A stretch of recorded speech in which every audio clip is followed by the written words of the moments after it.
Hello, everybody. Welcome to Module 1 of the Price Action Series. This is about understanding market structure.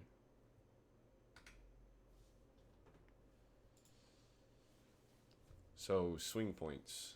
They are the highest or lowest point from where price starts to reverse. The candle closure color does not matter. All too frequently, I see people always saying the candle closure has to matter. It doesn't. Sometimes your swing points are green or red.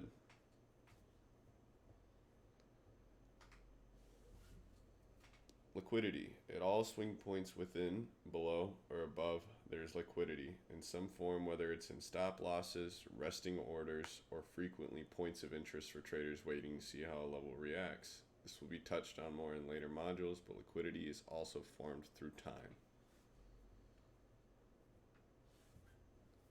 Swing points relevance. Swing points are critical and commonly confused in trading price action. It is imperative that you recognize swing points' importance. If the swing point is a swing point on a higher time frame, it is usually our external liquidity, H4 and up. Obviously, you can see these points on the lower time frames, but for most, this is the easiest way to identify them when you are beginning. You will get a knack for recognize them as you continue using them. Right, so not every critical swing point is a higher time frame swing point, but this is a good place to begin, as you can back test through them, mark your highest high on an area, and then wait for price to retrace to rate it, and then watch for a reaction. Why does this matter? Without liquidity or people opening orders at certain levels, there is no driving force in price and would lead to stagnation. We're going to target these liquidity pockets with a variety of different strategies to profit off these moves, right? So when price is consolidating and people are trying to come to an agreement, this is the formation of our value area. Value area will be explained a little bit more later on in another module, but it's just to give you a little bit of context on what's initially happening during a consolidation. So, spotting trends, right? This is bullish market structure. So, all too frequently, this would be your swing point now from your lowest low that formed. People all too frequently think if this were to break here that the trend would be shifted or we would have a continuation down after we form this higher high, but any of this can break here, just this swing low cannot break, right? So people would consider this a break of structure, but it's not. The highest high that forms is your break of structure. So, and then you can see the continuation. Trends will not always be this clean either. This is a very clean trend. I'm going to show here in bearish market structure that the trends can be a little more wavy or loopy. So we have our higher low and we form a higher high, right? This is our new higher low, right? Or this, either one would be, I'm sorry, my apologies. This would be your higher low that formed the current highest high if we were to ignore everything on the right of the screen. Then as this highest high is formed, this is your new higher low, right? So price comes down, breaks a little bit of internal liquidity. You have a little change of character here with this lower high here. Then it completely rips through this swing low that formed our highest high and this swing low that formed our highest high. So this is a valid shift in market structure. So price retraces back up, fails to make a higher high, and continues down. Then price eventually comes back up again, fails to break market structure on this, and it can still even raid up into this area, right? So we can fire wicks up into this area, and it's still not a shift in structure.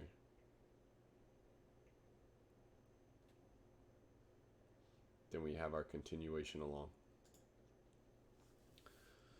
So raids are very commonly confused with breaks of structure as well as change of characters. It is when price wicks above a swing point or previous area below or above, but does not close the swing point. This is a 4-hour raid shown on the 5-minute chart. Price does not close candles in the area on raids, only wicks. Many people refer to these as SFPs, whatever you want to call it. But you can see that price wicks below our current range and then closes back into range. We have a bit more of a consolidation before continuing up. So what is a change of character? When price begins to change its tendency or previous behavior from making higher lows and higher highs to lower lows or lower highs. Price has a change of character but does not violate the swing's low, so not a valid break. Change of character can also be wicks and raids. So you can see here we have a small change of character and lower high. We make a continuation back down to our swing point here, and price continues up. So what are breaks of structure? When price closes a candle above or below a swing point, the swing low that formed the highest high within that consolidation has a full candle closure below it. So as you can see here, this is our highest high. We have a small change of character here, right? We have a clean break of structure here. Price retraces back up to test this area, and we have a continuation to the downside after some internal liquidity here is formed, right? Because this is our swing point for our new lower high. When this breaks right here, that's our new valid break of structure to see that we're going to have a continuation back down to another demand zone. So some people consider wicks on swing points to be valid breaks of structure. However, more context is usually needed to make the assumption. I occasionally use them depending on circumstance. However, candle closure below or above a swing point is optimal, right? This is going to be your highest probability odds rather than just a wick into an area. There's been many times I've seen wicks close below a swing point on a raid, only to reverse. So market structure shifts. When price reaches a critical level, an HDF swing point, or just another point of interest on your chart, and price violates the low or high that forms a swing, price will usually begin to have a change of character as well by forming its inverse of previous tendencies, right? So this is the same thing we just had here, right? But this is our higher low that forms our highest high, right? So this is broken, and we have this consolidation here. This is why I'm not considering this swing point. We have this consolidation here. Price trades back up into it. We have a change of character here. Price comes down and cleanly breaks our consolidation. Comes up, fails to make a higher high after now coming down and testing into this area here on these breaker candles. We form another small internal build on liquidity right before we have a break of structure again here on our swing point.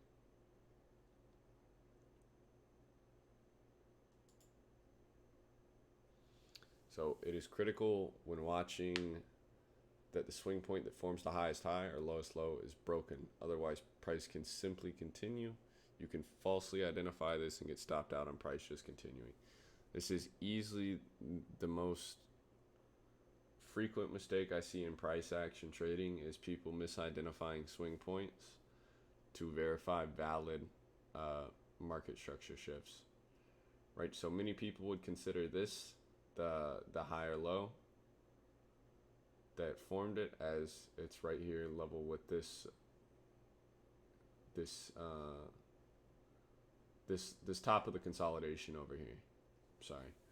So this is old resistance. We only wick into it, but we can see obviously that price is trending, and we've closed candles above our previous consolidation here.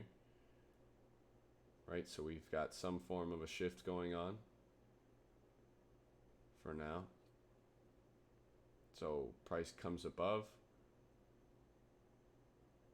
wicks down. People may think that this would be a shift in market structure, but it is not. We don't violate our swing low that formed our current highest high. Right, so if you just went short in here, you would have got stopped out. So internal structure, higher lows or highs or lower lows or highs are not relevant in the white ranges. They're to build liquidity and consolidations through time. Another massive oversight from PA traders is confusing these for breaks of structure and shifts in structure. The swing points that form within these areas are not relevant. Only the swing point that formed your current highest high or lowest low or higher low or lower high, whichever, are the ones that are relevant. Right. So I'm not saying that you can disregard these, because usually there's bullish consolidations and bearish consolidations and things like that.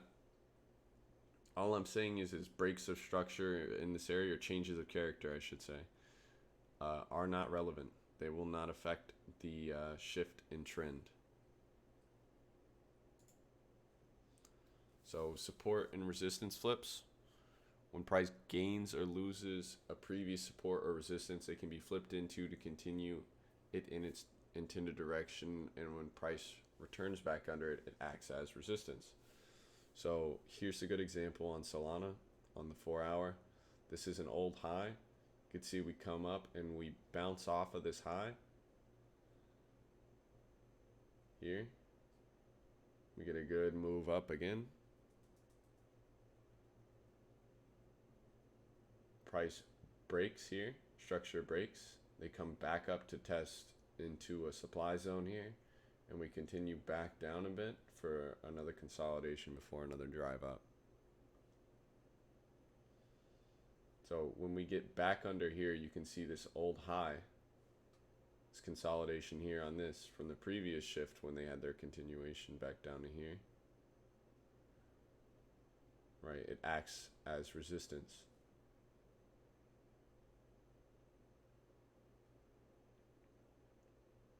Obviously, so does this, but this is formed from us bouncing off this. So,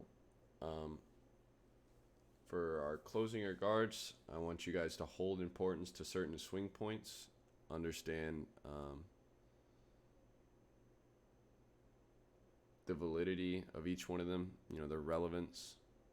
Is this something that is highly important, or is this just a good little liquidity pocket for a continuation on a trend, right? So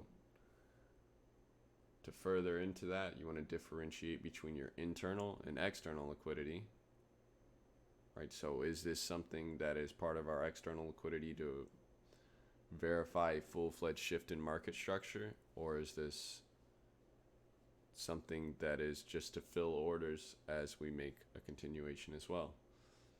Understand valid market structure breaks. This is easily the most important thing, or one of the most important things when trading price action.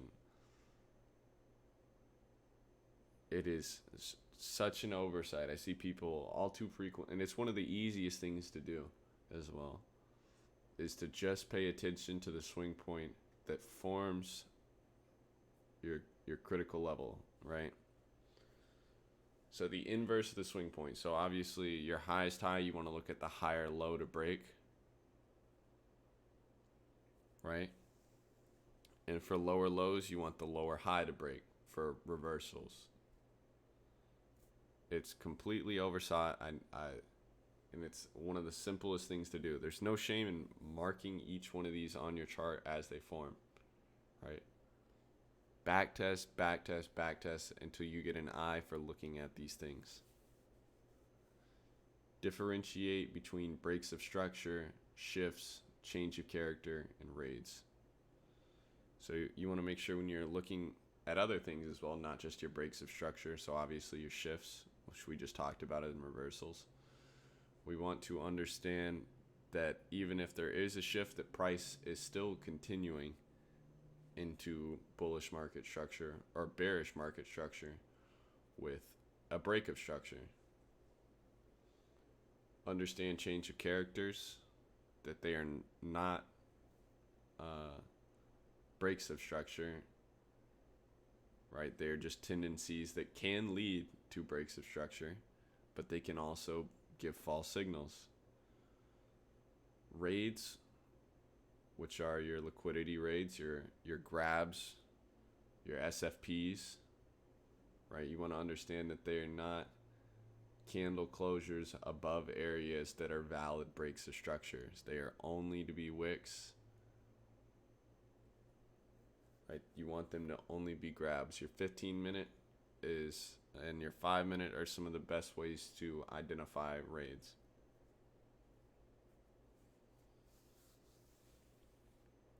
Alrighty, that is all for this module. If you have any questions, leave them in the comments. I will do my best to get to them. And I hope you all learned something. If you guys could like and subscribe, it would be greatly appreciated as it helps me out a lot. And other than that, happy trading, folks.